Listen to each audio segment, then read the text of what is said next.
دوستو بزرگوں، اللہ تعالیٰ کی ذات بڑی کریم ذات ہے، اور اللہ رب العزت اپنے بندوں پر بہت ہی مہربان ہے۔ حق تعالیٰ شانہ نے اپنے بندوں کو دنیا اور آخرت کی کامیابی کے لیے اپنے احکام نازل فرمائے ہیں، اور ہمارے نبی کریم صلی اللہ علیہ وسلم نے اللہ تعالیٰ کے حکموں پر چلنے کا ہمیں طریقہ بتلایا ہے۔ ہم سب کے سب حق تعالیٰ شانوں کی ذات و صفات پر یقین کرتے ہوئے اس کے احکامات کے پابند بن کر چلیں گے، نبی کریم صلی اللہ علیہ وسلم کے طریقوں کے پابند بن کر چلیں گے، تو اللہ رب العزت ہمیں دنیا میں بھی کامیاب کریں گے اور آخرت کی کامیابیاں بھی عطا فرمائیں گے۔ دونوں جہانوں کی کامیابی کا ذریعہ اللہ رب العزت کا مبارک دین ہے، اور دین کے زندہ ہونے کا ذریعہ نبی کریم صلی اللہ علیہ وسلم کی دعوت والی محنت ہے۔ آج سب سے پہلا درجہ دعوت والی محنت کے زندہ ہونے کا ہے۔ آپ صلی اللہ علیہ وسلم والی مبارک محنت زندہ ہوگی تو حق تعالی شانوں کا مبارک دین زندہ ہوگا، اور دین انسانوں کی زندگی میں آئے گا تو انسانیت جہنم کی آگ سے بچ کر جنت میں جانے والی بنے گی۔ تو پہلا درجہ محنت کا ہے، اور نبیوں والی محنت میں سب سے پہلی بنیاد یقینوں کی تبدیلی ہے۔ یقین تبدیل ہو جائے، اللہ تعالیٰ کے غیر سے ہو جانے کا یقین دلوں سے نکل جائے، ایک حق تعالیٰ شانوں کی ذات عالی سے سب کچھ ہونے کا یقین دلوں میں اتر جائے، اور دنیا میں پھیلے ہوئے مادی اسباب، مال، ملک، منصب، جاگیر، دنیا میں پھیلے ہوئے مادی اسباب سے کامیابی کا یقین دلوں سے نکل جائے، نبی کریم صلی اللہ علیہ وسلم والے عملوں سے کامیابی کا یقین دلوں میں اتر جائے۔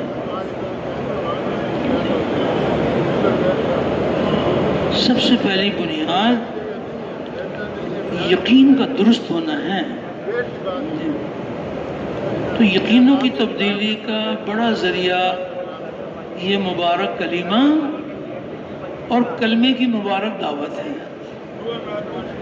کلمے کی دعوت کو لے کے پھرنا، اوروں کو پھرنے کے لیے تیار کرنا، ایک ایک کے دروازے پر جا کر حق تعالی شانوں کی بڑائی کے بول بولنا،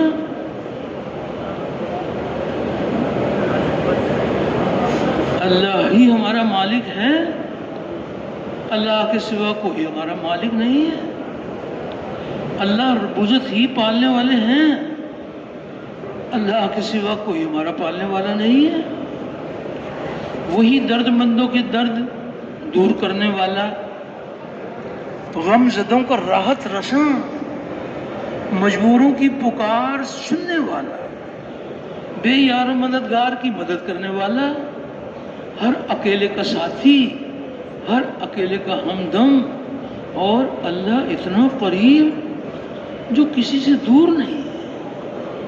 انسان اکیلا ہے، اللہ تعالیٰ شارک سے بھی زیادہ قریب، دو ہیں تو تیسرا اللہ موجود، تو اللہ اتنا قریب جو کسی سے دور نہیں، اور وہ ایسا غالب جو کسی سے مغلوب نہیں، اور ایسا پالنے والا کہ اپنے پالنے میں کسی نقشے کسی شکل کا پابند نہیں۔ ساری کی ساری مخلوق اللہ تعالیٰ کی محتاج اور اللہ کسی کے محتاج نہیں، اور نہ اس کی ذات میں کوئی شریک، نہ اس کی صفات میں کوئی شریک۔ وہ اپنی ذات میں بھی یکتا، اپنی صفات میں بھی یکتا، اور نہ اس کی کوئی مثال، نہ اس کا کوئی ثانی۔ اللہ کا کوئی ثانی نہیں ہے، وہ ایک ہے، اکیلا ہے، جو چاہتا ہے اپنی قدرت سے کرتا ہے، اپنے کرنے میں کسی مخلوق کا پابند نہیں ہے۔ تو اللہ جل شانہ کی عظمت اور کبریائی کے بول اتنا بولیں، اتنا سنیں کہ ہمارے مردہ دل زندہ ہو جائیں، ہمارے مردہ دل زندہ ہو جائیں، اور اس بول کو لے کے پھریں، اوروں کو بھی پھرنے کے لیے تیار کریں۔ تو حق تعالی شانہ اللہ رب اتنے بڑے ہیں کہ اس کے بڑے ہونے کی کوئی حد نہیں ہے۔ ایک اکیلا اللہ مالک اور باقی سب مملوک، اور ایک اکیلا اللہ خالق اور باقی سب مخلوق، اور ایک اکیلا اللہ رازق اور باقی سب مرزوق، ایک روزی دینے والا اور سب کے سب روزی لینے والے، اور ایک اکیلا اللہ غنی اور باقی سب فقیر، ساری دنیا کے بادشاہ، اللہ کے در کے بھکاری، ساری دنیا کے حاجی نمازی، اللہ کے در کے سوالی، سب کے سب منگتے، محتاج، اور اللہ کسی کے محتاج نہیں، اور نہ اس کی ذات میں کوئی شریک، نہ اس کی صفات میں کوئی شریک۔ وہ اپنی ذات میں بھی یکتا، اپنی صفات میں بھی یکتا، اور نہ اس کی کوئی مثال، نہ اس کا کوئی ثانی۔ اللہ کا کوئی ثانی نہیں ہے، وہ ایک ہے، اکیلا ہے، جو چاہتا ہے اپنی قدرت سے کرتا ہے، اپنے کرنے میں کسی مخلوق کا پابند نہیں ہے۔ تو اللہ جل شانہ کی عظمت اور کبریائی کے بول اتنا بولیں، اتنا سنیں کہ ہمارے سوئے ہوئے دل جاگ جائیں، سوئے ہوئے دل جاگ جائیں، اور اس بول کو لے کے پھریں، اوروں کو بھی پھرنے کے لیے تیار کریں۔ تو حق تعالی شان کی عظمت اور کبریائی اس کا کوئی کنارہ نہیں ہے۔ اللہ رب العزت اتنے بڑے ہیں کہ ان کے بڑے ہونے کی کوئی حد نہیں ہے۔ حق تعالی شان نے اپنے بندوں کو اپنی بڑائی سمجھانے کے لیے قرآن حکیم میں کیسی پیاری مثال ارشاد فرمائی۔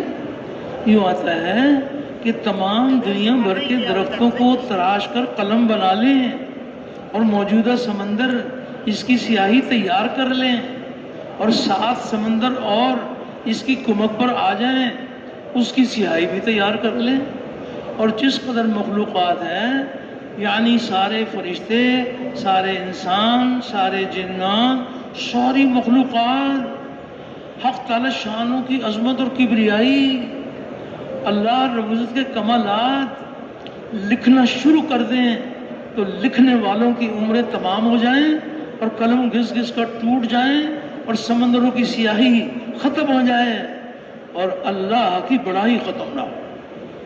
اللہ جل شان اتنے بڑے ہیں، ان کے بڑے ہونے کی کوئی حد نہیں ہے، ان کی ہر صفت لامحدود خزانہ ہے۔ وہ کیسی قدرت والے ہیں، کیا کیا صفات ہیں۔ اللہ کی ذات بصیر ذات ہے، تو وہ کیسے دیکھنے والے ہیں۔ اللہ کا دیکھنا، اللہ اکبر، وہ دیکھنے میں بہت بڑے ہیں۔ سمندروں کی تہ میں کیا ہے اس کو بھی دیکھ رہے ہیں، پہاڑوں کے جگر میں کیا ہے اس کو بھی دیکھ رہے ہیں۔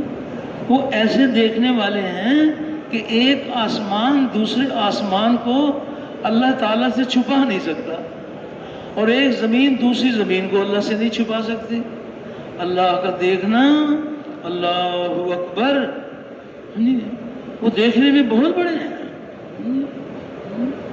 اللہ اکبر الاکبر، وہ کیسی قدرت والے ہیں۔ اللہ کی لامحدود قدرت، کائنات کے ذرے ذرے کو اس نے اپنی قدرت سے بنایا ہے، اور یہ بنا ہوا بنانے والے کے امر کے بغیر کچھ نہیں کر سکتا. بنانے والا بنے ہوئے کے بغیر سب کچھ کر سکتا ہے.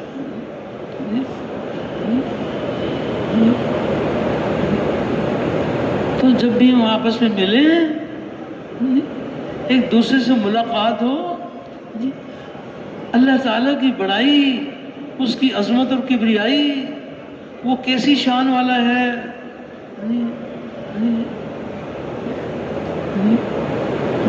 آپس میں ملیں تو حق تعالی شانوں کی بڑائی کے بول بولیں اور بڑائی کے بول سنیں. اللہ تعالیٰ کی ذات علیم ذات ہے. وہ کیسے علم والے ہیں؟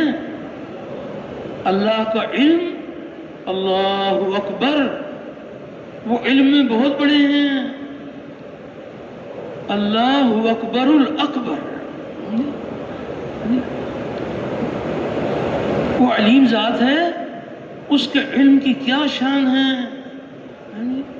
کس کا خاتمہ ایمان پر ہوگا اور کس کا خاتمہ کفر پر ہوگا، اللہ کے علم میں ہے. اللہ کے علم میں ہے. ریت کے کتنے ذرے ہیں، اللہ کے علم میں ہے. درختوں کے کتنے پتے ہیں، اللہ کے علم میں ہے. اس دنیا میں کسی درخت کا کوئی پتا گرے گا، وہ اللہ کے علم میں ہے. وہ ایسی قدرت والے ہیں. بارش کے کتنے قطرے ہیں، اللہ کے علم میں ہے. یہ کلمہ معرفت بھی ہے اور کلمہ عبدیت بھی ہے. اللہ کی پہچان کا کلمہ، اللہ کے احکامات کی غلامی کا کلمہ. بنے ہوئے کو دیکھ کر بنانے والے کی پہچان. ایک ہے بنے ہوئے کو دیکھا اور بنے ہوئے میں گم ہو گئے، اور ایک ہے بنے ہوئے کو دیکھا اور اس کے بنانے والے میں گم ہو گئے.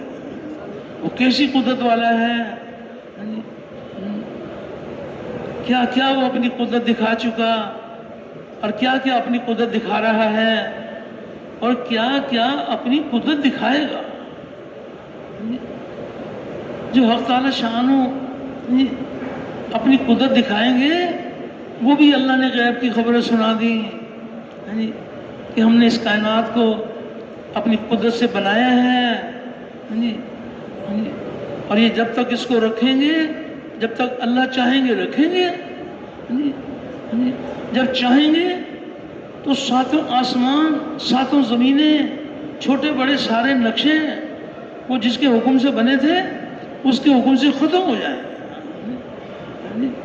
سمندروں میں آگ لگے گی، پہاڑ روئی کے گالوں کی طرح سے اڑیں گے، اور یہ ساتوں آسمان، ساتوں زمینیں، اس کے چھوٹے بڑے سارے نقشے اللہ کے حکم سے ختم ہو جائیں گے.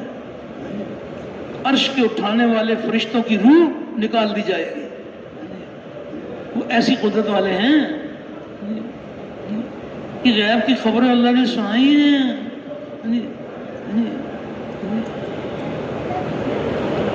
کہ ہم نے اس کو بنانے سے پہلے اس کو فنا کرنے کا ہم نے پہلے ارادہ کیا ہوا ہے.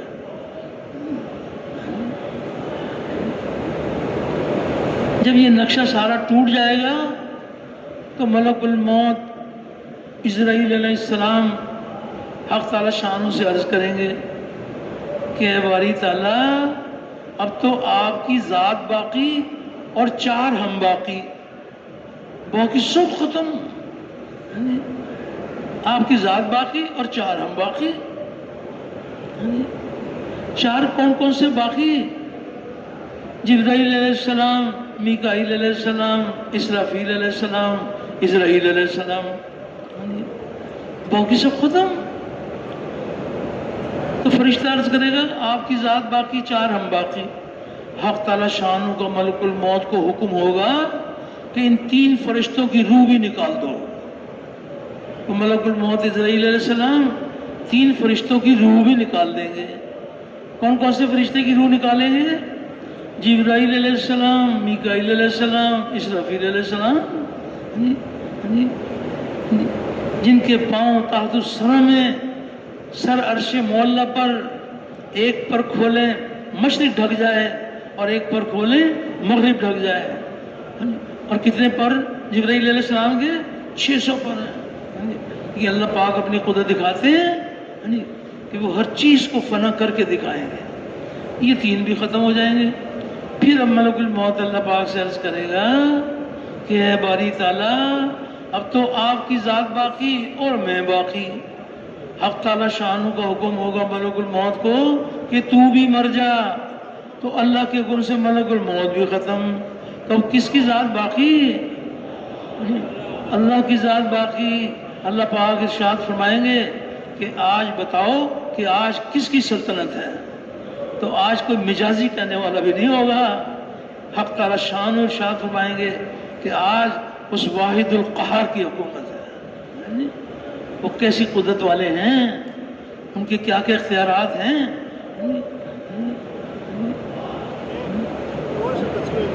اللہ کی بڑائی، اس کی عظمت اور کبریائی. وہ ایسی قدرت والے ہیں کہ جن انسانوں کو اللہ نے اپنی قدرت سے بنایا تھا ان کے حکم سے یہ سب ختم ہو جائیں گے. پھر اللہ پاک اپنی قدرت دکھائیں گے. وہ ایسی قدرت والے ہیں کہ سارے انسانوں کو یکبار اٹھایا جائے گا. حشر کا میدان قائم ہوگا. مالک یوم الدین. اس دن اللہ کے فیصلے مستقل فیصلے ہوں گے. دنیا میں بھی اللہ پاک اپنی قدرت دکھا رہے ہیں کہ کبھی عزت اور کبھی ذلت، کبھی خوف، کبھی امن، کبھی تونگری، کبھی فقر. یہ بھی ان کی قدرت ہے. مالک یوم الدین. اس جو اللہ کے فیصلے ہوں گے وہ مستقل فیصلے ہوں گے. جو کامیاب ہوں گے وہ ہمیشہ ہمیشہ کے لیے کامیاب ہوں گے، اور جو ناکام ہوں گے وہ ہمیشہ کے لیے ناکام ہوں گے. اور جن کے بارے میں فیصلہ ہوگا کہ ان کو ایک نہ ایک دن جہنم کی آگ سے نکال کر ان کو جنت میں داخل کر دیا جائے. مالک یوم الدین. یہ کس قدر اللہ کا احسان ہے. کتنا ہمیں اللہ کا شکر ادا کرنا چاہیے کہ وہ فرما رہے ہیں مالک یوم الدین. قاضی کی یوم الدین نہیں. وہ قاضی بن کر فیصلہ نہیں کریں گے. قاضی کا تو کام ہے کہ جرم ثابت ہو جائے گا وہ تو سزا دے گا، لیکن وہ قاضی بن کر فیصلہ نہیں کریں گے، وہ مالک بن کر فیصلہ کریں گے. مالک اپنی ملکیت میں جیسے چاہے تصرف کرے، جس کو چاہے بخش دے، جس کو چاہے نہ بخشے. مالک یوم الدین. غیب کی خبریں اللہ نے سنائی ہیں. مالک یوم الدین. جن کا جنت میں جانے کے لیے فیصلہ ہوگا وہ ہمیشہ کی بہاروں میں رہیں گے. جن کا جہنم میں جانے کا فیصلہ ہوگا وہ جہنم میں رہیں گے. اور جن کے بارے میں فیصلہ ہوگا کہ ایک نہ ایک دن ان کو جہنم کی آگ سے نکال کر ان کو جنت میں داخل کر دیا جائے. تو جب سارے جنت والے جنت میں چلے جائیں گے اور جہنم والے جہنم میں رہ جائیں گے تو ایک منادی کی پکار پر سارے جنتی جنت کے کناروں پر آ جائیں گے اور جہنم والے جہنم کے کناروں پر آ جائیں گے. وہ ایسی قدرت والے ہیں. پھر حق تعالیٰ شانو جنت والوں کو ان کے حصے کی جہنم دکھائیں گے. دیکھو تمہارے حصے کی جہنم، اپنے حصے کی جہنم کو دیکھ لو. اب جنت والے جب دوزخ کی ہولناکیوں کو دیکھیں گے کس قدر اللہ کا شکر ادا کریں گے کہ یا الہی آپ نے ہمیں اتنی بڑی ناکامی سے بچا لیا.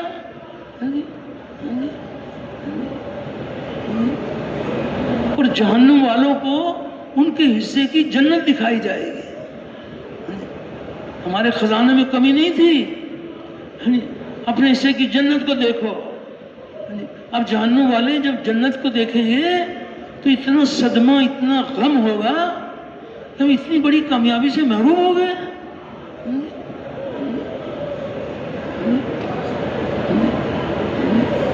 آخرت کو سامنے رکھ کے جینا، جہاں اللہ پاک نے چند روزہ دنیا کی زندگی میں ادب آداب سکھائے ہیں کہ دنیا کے زہر سے کیسے بچو گے. دنیا کے زہر سے بچنے کے لیے آخرت کو سامنے رکھ کے جیو. جینے کو سامنے رکھ کے جیتے ہو, مرنے کو سامنے رکھ کر جیو دنیا میں. ہم تمہیں غیب کی خبریں سنا رہے ہیں. ایسی قدرت والے ہیں. پھر سارے جنت اور جہنم والوں کے درمیان میں پھر مینڈے کی شکل میں پھر موت کو ذبح کیا جائے گا. اب جب موت کو ذبح کیا جائے گا تو جنت والوں کو اس کی خوشی ہوگی کہ اب کبھی موت نہیں آئے گی, ہم ہمیشہ کی بہاروں میں رہیں گے, اب ہمیں کبھی موت نہیں آئے گی. اور جہنم والوں کو موت کے ذبح ہونے کا صدمہ ہوگا کہ کاش اگر موت ہی ہوتی تو ہم مر جاتے, اب کبھی موت بھی نہیں آئی. یہ غیب کی خبریں ہیں. آخرت کو کھول کھول کے بیان کیا گیا ہے کہ دنیا کے انسانوں, اے نادانوں, دنیا کے دھوکے میں نہ آنا. یہاں کی عزت, یہاں کی ذلت, یہاں کا خوف, یہاں کا امن یہ وقتی چیزیں ہیں. اپنی آخرت کو سامنے رکھ کے جیو. نبی کریم علیہ الصلوۃ والسلام کے پاس ایک شخص آیا, اس نے عرض کیا کہ آپ یہ فرمائیں کہ عقل والے لوگ کون ہیں؟ آپ نے ارشاد فرمایا عقل والے وہ لوگ ہیں جو موت کو یاد رکھیں اور مرنے سے پہلے پہلے مرنے کی تیاری کر لیں, وہ ہیں عقل والے لوگ. موت کی تیاری آسان ہے, کوئی ایسا بوجھ اللہ نے نہیں رکھا جو انسان کی طاقت سے باہر ہو. مقابلہ آئے گا,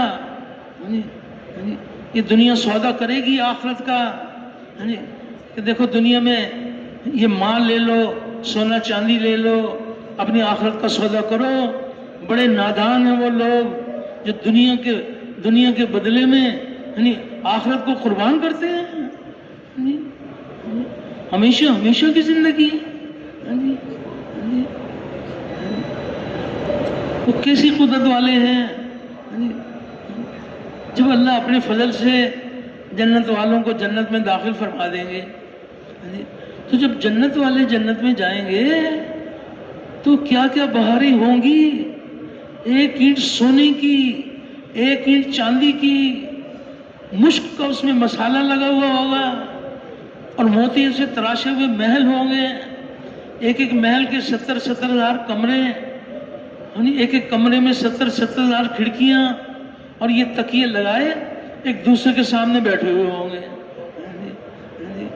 صحت ایسی دیں گے, جنت کے اندر ایسی صحت ملے گی جس میں کبھی بیماری کا شبہ بھی نہیں ہوگا. امن ایسا دیں گے جس میں کبھی خوف نہیں ہوگا, کبھی خوف نہیں ہوگا. عزت ایسی دیں گے جس میں کبھی ذلت نہیں ہوگی. جوانی ایسی دیں گے جس میں کبھی بڑھاپا نہیں ہوگا.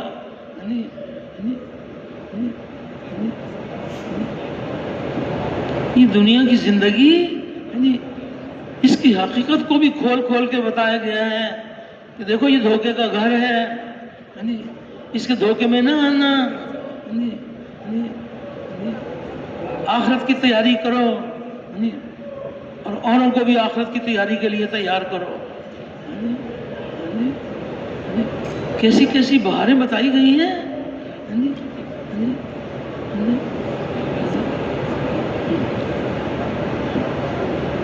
جب جنت والے جنت میں چلے جائیں گے تو کس قدر اللہ رب العزت کی طرف سے انعامات کے دروازے کھلیں گے. جیسے جیسے ایمان کے درجے ہوں گے, ایمان والوں کے درجے ہوں گے, وہ اس کے اعتبار سے کامیابی ملیں گے. کتنے صاحب نصیب ہیں جن کو اللہ کا دیدار نصیب ہوگا. دنیا میں تو کوئی دیکھ نہیں سکتا.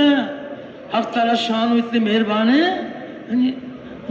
جب اللہ کا دیدار نصیب ہوگا تو کیا کیفیت ہوگی.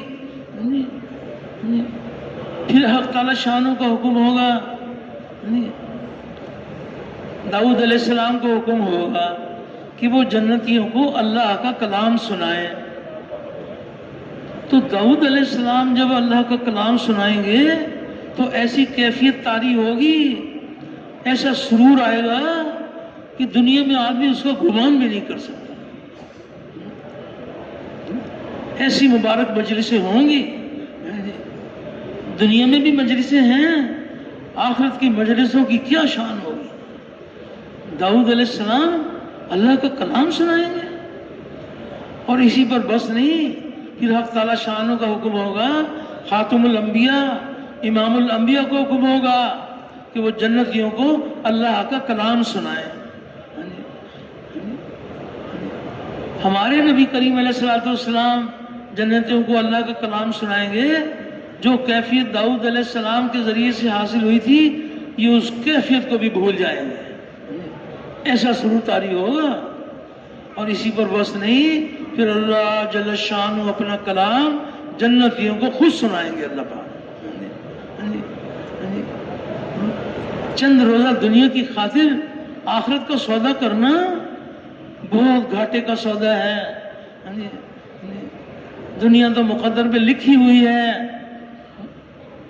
اللہ نے حق تعالی شانوں نے تقسیم کر دی ہے، جس کی روزی کتنی ہے، کم ہے یا زیادہ ہے، وہ سب اللہ نے تقسیم کر دی ہے۔ مقدر کی روزی کہیں نہیں جا سکتی، لوہے کے صندوق میں بند ہو جائیں تو روزی وہاں بھی پہنچے گی، روزی پہنچ کر رہے گی۔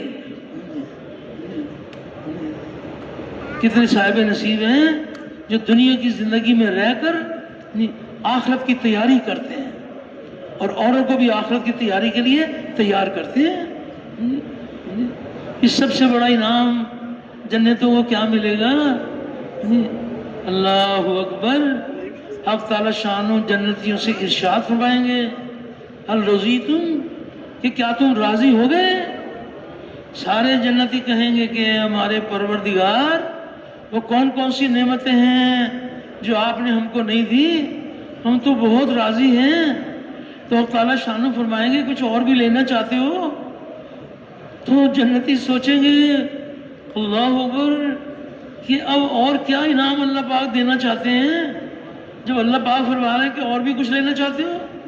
تو پھر سب سے بڑا انعام جو جنتیوں کو ملے گا، اللہ جل شانہ جنتیوں سے ارشاد فرمائیں گے کہ اب میں تم سے راضی ہو گیا، اب میں تم سے کبھی ناراض نہیں ہوں گا۔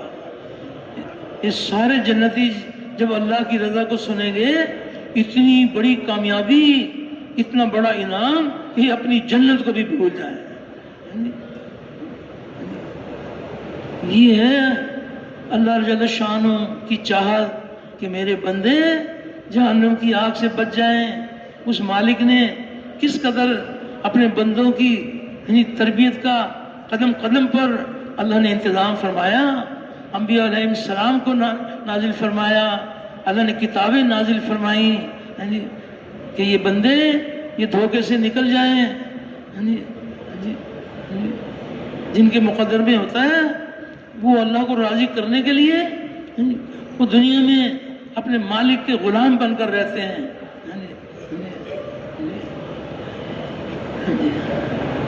ایک کی غلامی،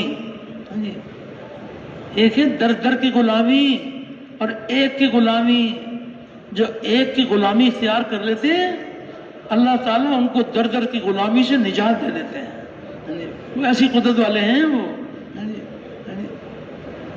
اللہ نے انسانوں کو اور جنوں کو اپنی عبادت کے لیے بنایا ہے، تو جو اس مقصد پر آ جاتے ہیں کہ مالک کے حکم کے غلام بن جاتے ہیں، مالک کے حکم کو دیکھ کے چلتے ہیں، اپنی چاہتوں کو مالک کے حکم کے اوپر قربان کرتے ہیں کہ ہماری چاہتیں قربان ہو جائیں، اللہ کا حکم نہ ٹوٹے اور نبی کے طریقے نہ چھوٹیں۔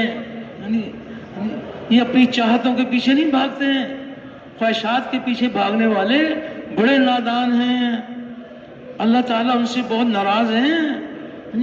اس سے بڑی ناراضگی کیا ہوگی کہ اللہ پاک فرماتے ہیں کہ کیا تم نے اپنی خواہشات کو اپنا رب بنا لیا ہے؟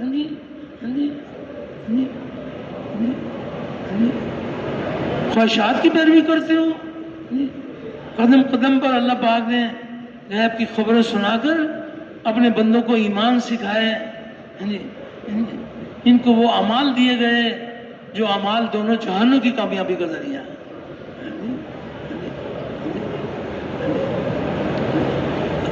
اللہ نے اپنی عبادت کے لیے پیدا کیا ہے. عبادت سے مراد کیا ہے؟ صرف 1 گھنٹے کی عبادت، 1 گھنٹے کے غلام اللہ کے حکموں کے، ایک وہ کہ جو 1 گھنٹے کے غلام ہیں، ایک وہ ہیں جو 12 گھنٹے کے غلام ہیں، اور ایک وہ ہیں جو 24 گھنٹے اللہ کے حکم کے غلام ہیں. تو کون سی غلامی زیادہ اچھی ہے؟ کون سی غلامی اچھی ہے؟ 24 گھنٹے کے غلام یہ مالک کے حکم کو دیکھ کے چلتے ہیں. کھانا کھائیں گے مالک کے حکم کی وجہ سے کھائیں گے، نہیں کھائیں گے حکم کی وجہ سے نہیں کھائیں گے. روزہ ہے، بھوک بھی ہے، اللہ کا حکم ہے کہ ابھی نہیں کھاؤ، نہیں کھائیں گے. وہ قدم قدم پر اللہ کے احکامات پر چلتے ہیں. ان کی زندگی کا ہر لمحہ اللہ کے احکامات کی غلامی میں گزرتا ہے. تو جو اس درجے پر آ جاتے ہیں کہ اپنے مقصد پر آ جاتے ہیں کہ اللہ کے حکم کے غلام بن جاتے ہیں، کسی کام میں لگنے کی کوئی وجہ نہیں ہے، کسی بھی کام میں لگنے کی کوئی وجہ نہیں ہے، صرف اللہ کا حکم ہو جائے. یہ مالک کے حکم کی وجہ سے لگتے ہیں، اور حکم کے پورا کرنے کا طریقہ ہمارے نبی کریم علیہ السلام نے ہم کو سکھلایا. اللہ کے حکم کو نبی کے طریقے پر زندگی گزارتے ہیں. تو یہ کہا جائے گا کہ یہ وہ بندے ہیں جو جس مقصد کے لیے اللہ نے بنایا تھا اپنی عبادت کے لیے، یہ اللہ کے قدم قدم پر اللہ کے حکم کے غلام ہیں. تو جو اللہ کے احکامات کی غلامی کرتے ہیں، آخرت کی کامیابی کا تو کہنا ہی کیا، وہ تو بڑی کامیابی ہے. لیکن دنیا ہی میں اللہ پاک دکھاتے ہیں کہ جو ایک اللہ کے حکم کے غلام بن جاتے ہیں، اللہ پاک اس کائنات کو اللہ پاک ان کے تابع کر دیتے ہیں، مسخر کر دیتے ہیں کائنات کو. جب یہ اللہ کے حکم کے غلام ہیں تو یہ کائنات ان کی غلام، ہوائیں ان کا حکم مان کے چلیں گی، پانی ان کا حکم مان کے چلے گا، آگ ان کا حکم مان کے چلے گی. یہ اللہ کے غلام ہیں. جو اللہ کے غلام ہیں یہ کائنات ان کی غلام. جو اللہ کی غلامی نہیں کرتے، اللہ نہ کرے، اللہ کے احکامات کی غلامی نہیں کرتے، تو پھر اللہ پاک اپنی قدرت دکھاتے ہیں کہ تم در در کے غلام. حدیث پاک میں آتا ہے کہ کھیتی کے غلام، کہ کھیتی نہ ہوتی تو میرا کیا ہوتا، کھیتی تھی تو میں بچ گیا. اور تجارت کے غلام یوں آتا ہے کہ جو ایک کی غلامی کو چھوڑتے تو در در کے غلام، کہیں تجارت آقا، کہیں بیوی آقا، کہیں کھیتی آقا. کتنی بڑی ذلت کی بات ہے کہ اشرف المخلوق ہو کر یہ باقی مخلوق کے غلام بن کے چلیں گے. پھر یہ ایک کی غلامی کو چھوڑنا آخرت کی تو بربادی ہے، دنیا کے اندر بھی بڑی بربادی ہے.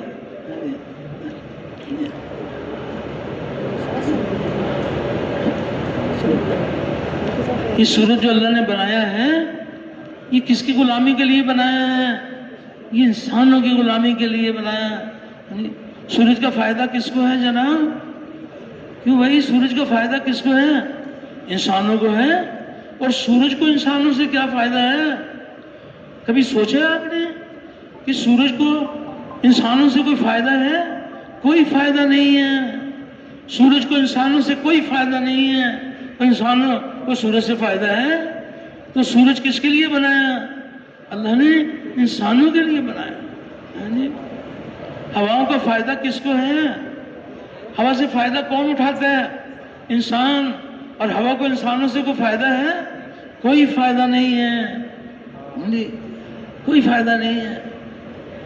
یہ کائنات یہ اللہ نے انسانوں کی غلامی کے لیے بنائی ہے. جو اللہ کے غلام، یہ کائنات ان کی غلام. تو ایک کی غلامی اچھی ہے یا در در کی غلامی اچھی ہے؟ تو اللہ پاک نے نبیوں کو وہ محنت عطا فرمائی ہے، اور آپ کے آخری نبی ہونے کی بنا پر اللہ جل شانہ نے آپ کی امت کو بھی مبارک محنت عطا فرمائی ہے۔ یہ محنت ذریعہ ہے، اس محنت کی یہ شان ہے کہ ساری انسانیت کو اللہ کے اوپر ایمان لاؤ، اللہ کے احکامات کے اوپر ایمان لاؤ، اپنے مالک کے حکم کو مان کے چلو۔ دنیا کی زندگی وقتی جزوی عارضی ہے۔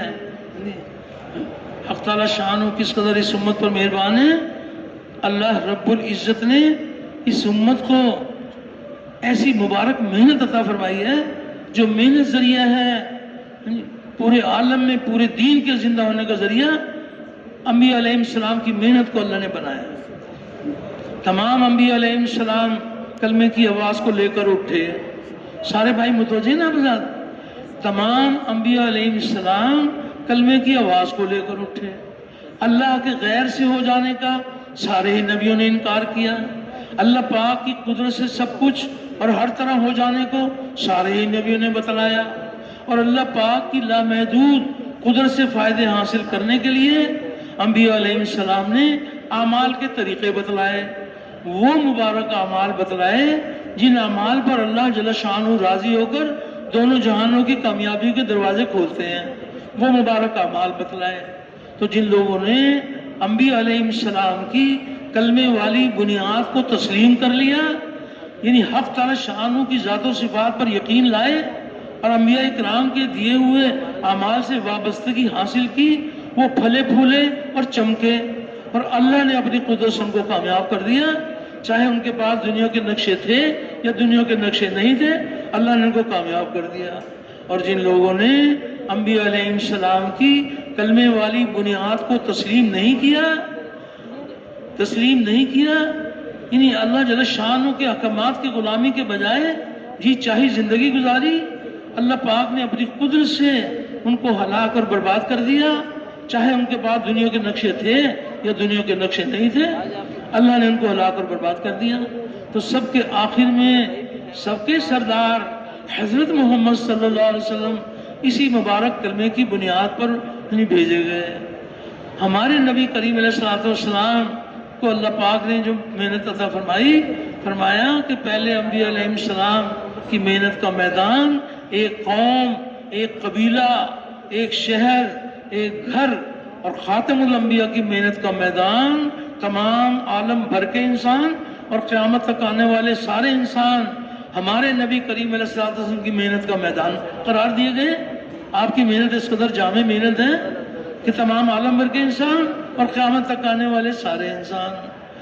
تو ہمارے نبی کریم صلی اللہ علیہ وسلم کو اللہ تعالیٰ نے جس قدر محنت کا میدان وسیع عطا فرمایا کہ تمام عالم بھر کے انسان، قیامت تک آنے والے سارے انسان، تو جس قدر محنت کا میدان وسیع عطا فرمایا اسی قدر عملہ بھی وسیع عطا فرمایا۔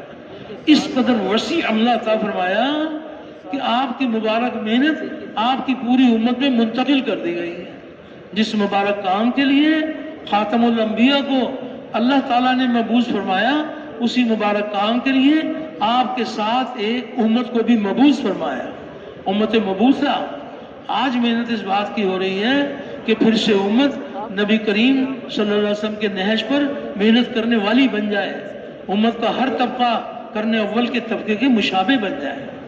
لیکن یہ کامیابی جب حاصل ہوگی کہ جب دلوں کے یقین صحیح ہوں گے اور جسم سے نکلنے والے اعمال صحیح ہوں گے، یعنی حق تعالی شانہ اللہ رب العزت ہماری صورتوں کو، ہمارے مالوں کو نہیں دیکھتے، وہ ہمارے دلوں کو دیکھتے ہیں، دل کے یقین کو دیکھتے ہیں اور جسم سے نکلنے والے اعمال کو دیکھتے ہیں۔ دل کا یقین بگڑا ہوا ہوگا، جسم سے نکلنے والے اعمال بگڑے ہوئے ہوں گے، دنیا اور آخرت کی ناکامی کے دروازے کھلیں گے، اور دل کا یقین صحیح ہوگا، جسم سے نکلنے والے اعمال صحیح ہوں گے، اللہ اپنی قدرت سے دونوں جہانوں کی کامیابی کا دروازہ کھولیں گے۔ صحیح یقین کیا ہے اور غلط یقین کیا ہے؟ فرمایا دو یقین ہیں، ایک یقین دونوں جہانوں کی یقینی بربادی کا ذریعہ ہے، اور ایک یقین دونوں جہانوں کی یقینی کامیابی کا ذریعہ ہے۔ تو اللہ نے نبیوں والی محنت میں یہ بات رکھی ہے کہ وہ یقین انسانوں کے دلوں سے نکل جائے جو یقین دونوں جہانوں کی بربادی کا ذریعہ ہے، اور وہ یقین دلوں کی زینت بن جائے جو یقین دونوں جہانوں کی کامیابی کا ذریعہ ہے۔ تو فرمایا کہ وہ کون سا یقین ہے جو دونوں جہانوں کی بربادی کا ذریعہ ہے؟ تو فرمایا وہ ہے انسانوں کے مشاہدے، ان کے تجربے اور مشاہدے تجربے کا یقین، یہ بربادی کا ذریعہ ہے۔ آنکھ دیکھی پر چلنے کا نام ایمان نہیں ہے، ایمان بالغیب۔ ان کی نظر نے فائدہ بتایا، یہ سمجھے یہاں فائدہ ہے، ان کی آنکھ بتائے گی اس میں نقصان ہے، یہ سمجھتے کہ نقصان ہے۔ دونوں جہانوں کی بربادی کا ذریعہ ہے مشاہدہ تجربہ اور مشاہدے تجربے کا یقین۔ اور وہ کون سا یقین ہے جو دونوں جہانوں کی یقینی کامیابی کا ذریعہ ہے؟ فرمایا وہ یقین ہے غیب کی خبروں پر یقین۔ اللہ نے فرمایا، اللہ کے رسول نے فرمایا، غیب کی خبروں کا یقین یقینی دونوں جہانوں کی کامیابی کا ذریعہ ہے۔ دو یقینوں کا مقابلہ ہے۔ کون سے یقین کا مقابلہ ہے بھائی؟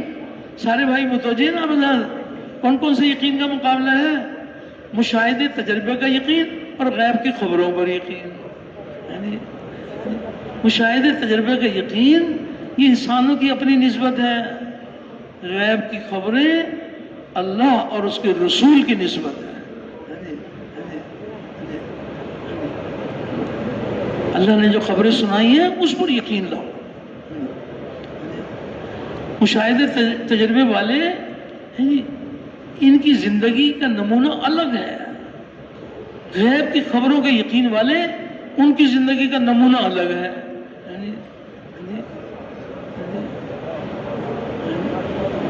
مشاہدے تجربے کے یقین والے وہ اپنے بچپن سے لے کے جوانی تک اور جوانی سے لے کے بڑھاپے تک جن کے اپنے تجربے ہیں اس پر یقین کرتے ہیں، اپنے مشاہدے پر یقین کرتے ہیں۔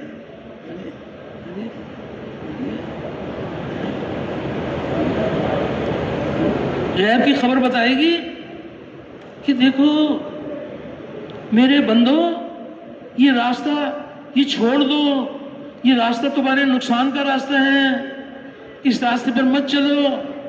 ان کا تجربہ بتائے گا، ان کا مشاہدہ بتائے گا کہ یہ راستہ ہمارے فائدے کا راستہ ہے۔ خبر بتائے گی نقصان اور نظر بتائے گی فائدہ۔ مثال کے طور پر آپ کسی کو غیب کی خبر سنائیے، غیب کی خبر سنائیں، سارے بھائی متوجہ نا بذات، اللہ آپ کو بہت زیادہ خیر عطا فرمائے۔ آپ غیب کی خبر سنائیں مشاہدے تجربے والوں کو کہ دیکھیے بھائی یہ سود حرام ہے، یہ اللہ تعالیٰ اور اس کے رسول کے ساتھ جنگ ہے، یہ راستہ بربادی کا راستہ ہے، اس راستے کو چھوڑ دو، یہ نقصان کا راستہ ہے۔ یہ مشاہدے تجربے والے کہتے ہیں کہ کیا عجیب بات کر رہے ہیں آپ، نہ ہم تجارت کریں نہ کھیتی باڑی کریں، سود کے راستے سے ہمیں منافع مل رہے ہیں اور آپ کہتے ہیں کہ نقصان کا راستہ ہے۔ انسانوں کا مشاہدہ تجربہ کیا بتاتا ہے کہ سود سے مال کم ہوتا ہے یا زیادہ ہوتا ہے؟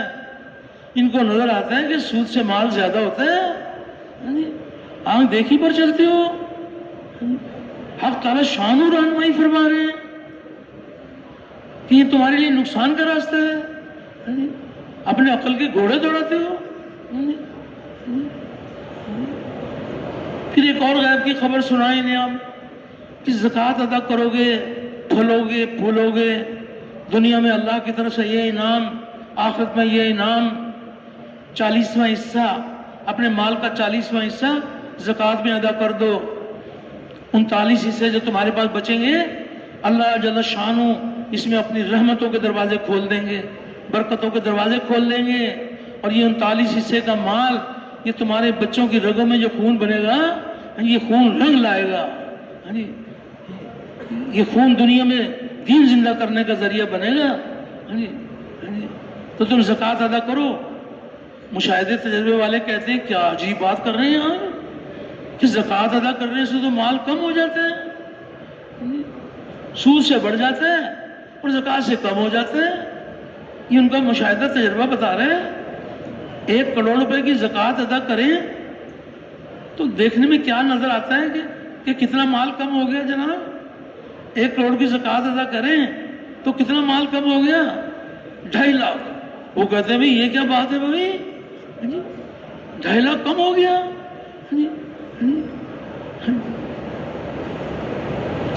اللہ تعالیٰ نے جو غیب کی خبریں سنائی ہیں اس کا ایمان سیکھو، اپنے مشاہدے تجربے سے نکلو۔ وہ ذات بڑی کریم ذات ہے، اللہ اور اس کے رسول سے زیادہ کون ہمارا خیر خواہ ہوگا۔ وہ بتا رہے ہیں کہ دیکھو یہ راستہ، یہ نفع کا راستہ ہے، اس کو اختیار کرو، یہ راستہ نقصان کا راستہ ہے، اس کو چھوڑ دو۔ آنکھ دیکھی پر چلنے کا نام ایمان نہیں ہے۔ مشاہدے تجربے والوں سے آپ پوچھئے کہ ان کا تجربہ کیا بتا رہا ہے اور ان کی نظر کیا بتا رہی ہے۔ آپ ان سے پوچھئے کہ پیاس کس چیز سے بجھتی ہے تو کیا جواب دیں گے جناب؟ پانی سے بجھتی ہے۔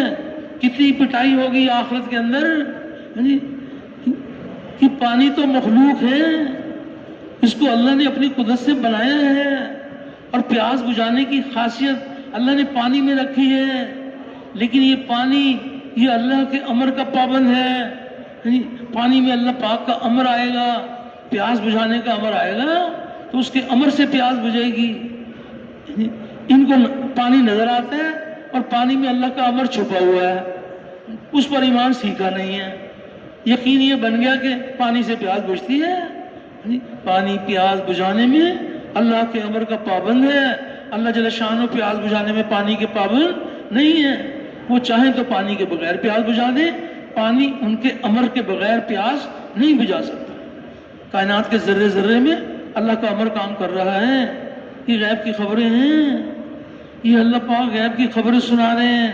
الا لہ الخلق والامر، کہ میرے بندو غور سے توجہ سے سنو کہ اس مخلوق کو ہم نے بنایا ہے اور یہ ہمارے حکم سے چل رہی ہے۔ یہ مخلوق کس کے حکم سے چل رہی ہے؟ اللہ کے حکم سے چل رہی ہے۔ اور یہ جو نادان ہے نا، یہ مشاہدے تجربے کے یقین والے یہ اتنے نادان ہیں، یہ ثابت کر کے بتاتے ہیں کہ مخلوق کو چلا رہی ہے، مخلوق کو چلا رہی ہے۔ ان سے پوچھیں کہ بھئی مال کیسے ملتا ہے تو یہ نہیں کہیں گے اللہ سے ملتا ہے، یہ کہیں گے ابھی محنت سے مال ملتا ہے۔ ان کا مشاہدہ تجربہ ہے کہ مگر اگر مال جمع کرنا ہے تو سب سے پہلے کیا کرو؟ مال کے لیے کیا کرو؟ محنت کرو۔ تو یہ کہتے ہیں محنت سے مال ملتا ہے۔ اچھا جی آپ یہ بتائیے کہ مال سے کیا ہوتا ہے؟ کہ مال سے ہمیں چیزیں ملتی ہیں، مال سے ہمیں چیزیں ملتی ہیں۔ اور چیزوں سے کیا ہوتا ہے؟ چیزوں سے ہماری ضرورتیں پوری ہوتی ہیں۔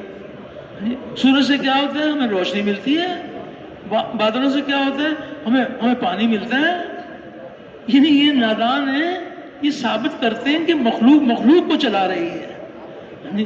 اور حقیقت کیا ہے؟ ایک مخلوق، 1000 مخلوق، لاکھ مخلوق، جتنی مخلوق ہے، فرمایا یہ ساری جتنی کائنات ہیں، یہ کائنات کو نہیں چلا رہی، یہ کائنات کو نہیں چلا رہی، اس کائنات کو خالق کائنات چلا رہا ہے۔ اس کائنات کو کون چلا رہا ہے؟ خالق کائنات۔ اور کائنات کے چلانے والے دو ہوں تو کیا ہوگا؟ انجام کیا ہوگا؟ کہ فساد ہو جائے گا۔ اس کائنات کو حق تعالی شانہ اپنی قدرت سے چلا رہے ہیں۔ مال ملے گا اللہ کے چاہنے سے ملے گا، عزت ملے گی اللہ کے چاہنے سے ملے گی۔ وہ چاہیں تو عزت میں سے ذلت پیدا کر دیں اور ذلت میں سے عزت پیدا کر دیں، خوف کے نقشے میں امن دے دیں، امن کے نقشوں میں خوف دے دیں، تمغری کے نقشے میں فخر دے دیں اور فخر کے نقشوں میں تمغری دے دیں۔ اللہ کو نہیں پہچانتے کہ وہ کیسی قدرت والا ہے؟ وہ غیب کی خبریں سنا کر اپنے بندوں کی تربیت فرماتے ہیں۔ یہ مشاہدے تجربے والے یہ ثابت کریں گے کہ مخلوق سے ہوتا ہے، اور غیب کی خبر کیا بتاتی ہے؟ مخلوق سے ہوتا ہے یا اللہ کے کرنے سے ہوتا ہے؟ اللہ ہی کے کرنے سے ہوتا ہے۔ مخلوق سے ہونے کا یقین گندا یقین ہے، یہ تمہارا مشاہدہ تجربہ ہے کہ مخلوق سے ہوتا ہے۔ اب تعالیٰ شان غیب کی خبریں سنا رہے ہیں، اب سارے بھائی متوجہ ہیں نا؟ اللہ آپ کو بہت زیادہ خیر عطا فرمائے۔ اب غیب کی خبر بھی سنیے اور پھر انسانوں کے مشاہدے تجربے بھی دیکھیں کہ ان کے مشاہدے تجربے کیا بتلا رہے ہیں اور غیب کی خبر کیا بتلا رہی ہے۔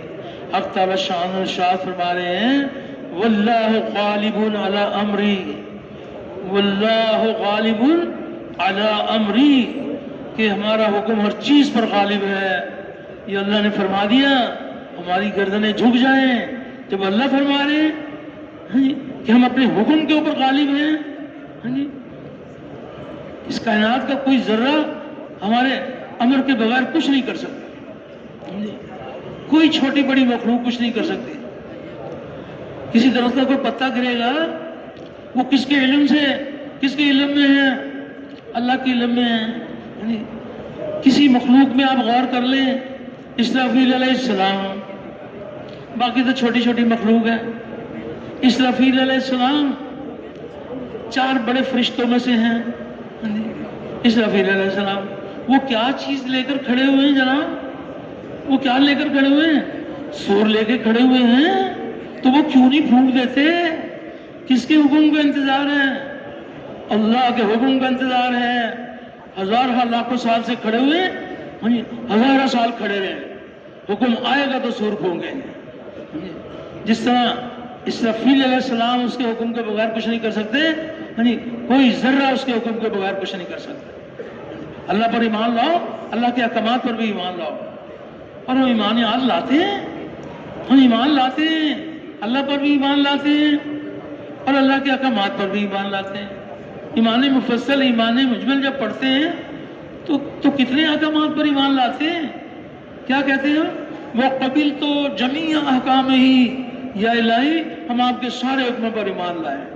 اللہ فرما رہے ہیں دیکھو ہمارے امر کے بغیر کچھ نہیں ہوتا، جو کچھ ہوا ہے، جو کچھ پہلے ہوا ہے وہ بھی ہمارے ہی امر سے ہوا ہے، اور جو ہو رہا ہے وہ بھی ہمارے ہی امر سے ہو رہا ہے، اور جو بعد میں ہوگا وہ بھی ہمارے ہی امر سے ہوگا۔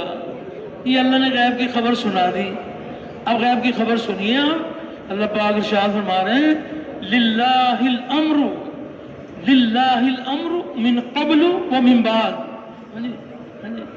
اللہ فرما رہے ہیں کہ پہلے بھی ہمارے حکم کا راج، اور بعد میں بھی ہمارے حکم کا راج، ازل سے ابد تک اللہ کا حکم ہے۔ اللہ کو پہچانو، وہ کیسی قدرت والا ہے، اس کے کیا کیا اختیارات ہیں۔ آنکھ دیکھی پر چلنے کا نام ایمان نہیں ہے۔ انسانوں کی جو آنکھ دیکھ رہی ہے یہ بس اسی کو سمجھتے ہیں کہ بس یہ جہاں سے انہیں ہوتا وہ نظر آ رہا ہے، سمجھ رہے ہیں یہاں سے ہو رہا ہے، اور وہ کہاں سے رہا ہے بھائی؟ غیب کی خبر کیا بتا رہی ہے کہ سب کچھ کرنے والی کس کی ذات ہے؟ اللہ کی ذات ہے۔ جن سے کرایا جا رہا ہے ان کو پہچانتے ہو، کرانے والے کو نہیں پہچانتے۔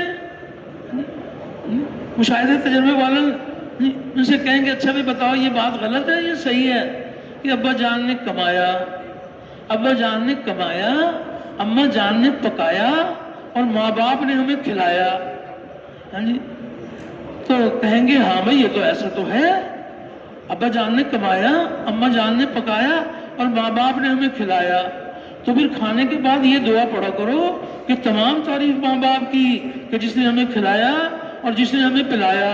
یہ دعا پڑھتے ہو؟ کیا دعا پڑھتے ہو بھائی؟ کیا دعا پڑھتے ہو؟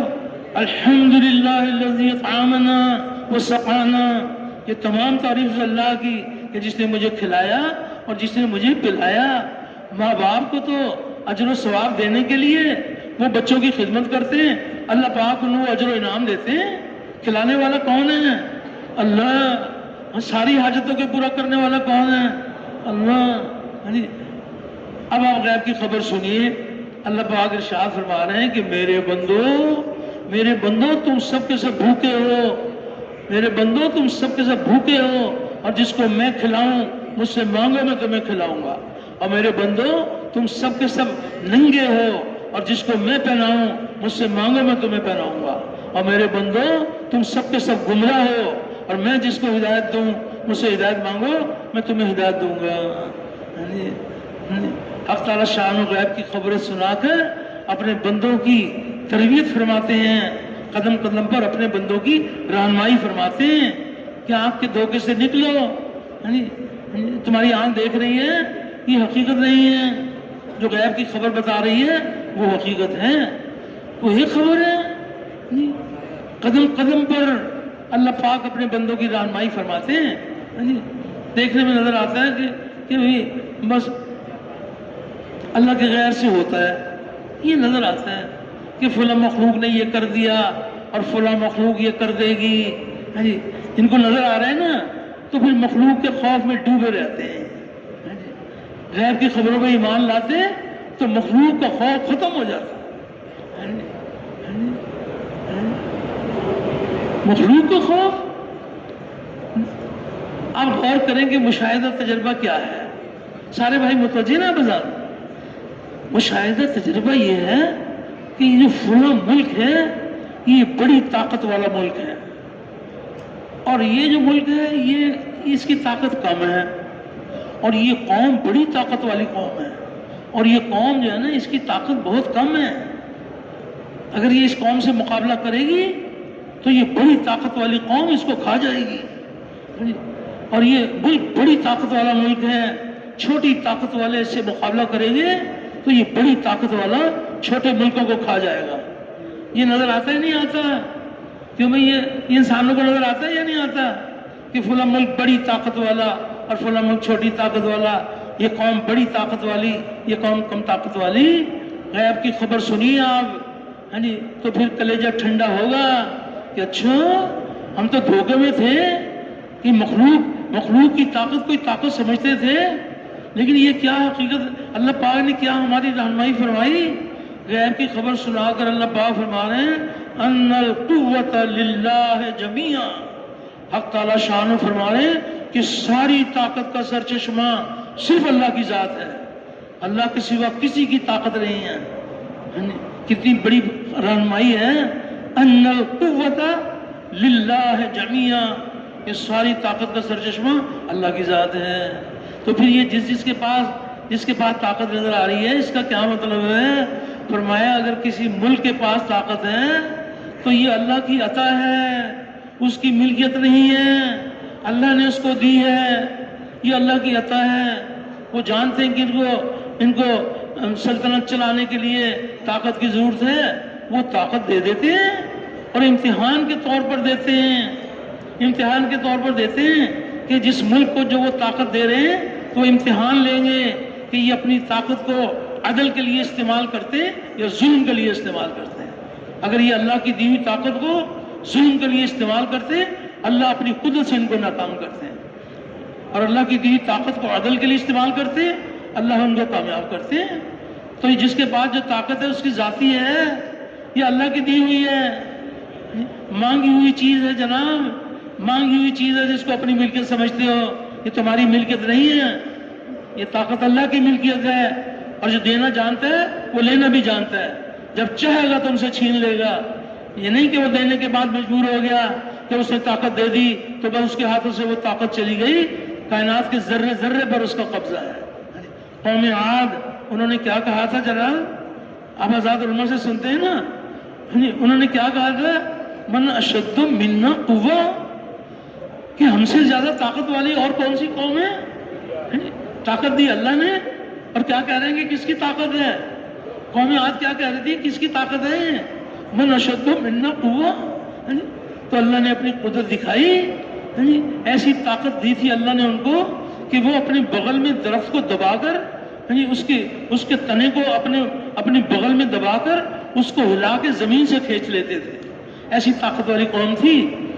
یہ سمجھے کہ ہماری طاقت ہے، اللہ نے اپنی قدرت دکھائی، وہ دینے پر بھی قادر اور لینے پر بھی قادر۔ حق تعالیٰ شان نے ایسی ہوا چلائی، وہ قوم عاد وہ ایسے گرے ہوئے تھے جیسے کھجور کے کٹے ہوئے تنے گرے ہوئے ہوتے ہیں. بھئی کہاں گئی تمہاری طاقت؟ ابھی تو کہہ رہے تھے تم اشد منا قوہ. ہاں جی اللہ کو نہیں پہچانتے؟ ہاں جی کہ جو قوت اور طاقت دیتا ہے ہاں جی وہ جب چاہے گا چھین لے گا. ہاں جی یہ اللہ کی نعمت ہے، یہ طاقت اللہ کی نعمت ہے. انسانوں کو اگر اللہ پاک طاقت نہ دے ان کی نسلیں ختم ہو جائیں گی، ان کی نسلیں ختم ہو جائیں. یہ انسان کے پاس طاقت ہے، یہ کس کی عطا ہے؟ یہ اللہ کی عطا ہے. اس کو اپنی ملکیت نہ سمجھو، اللہ نے دی ہے. اس کو اللہ کے حکم، اس کے نبی کے طریقے پر اس طاقت کو استعمال کرو. تو یہ بات ہے کہ اللہ پاک ہم سب کی تربیت فرمائیں.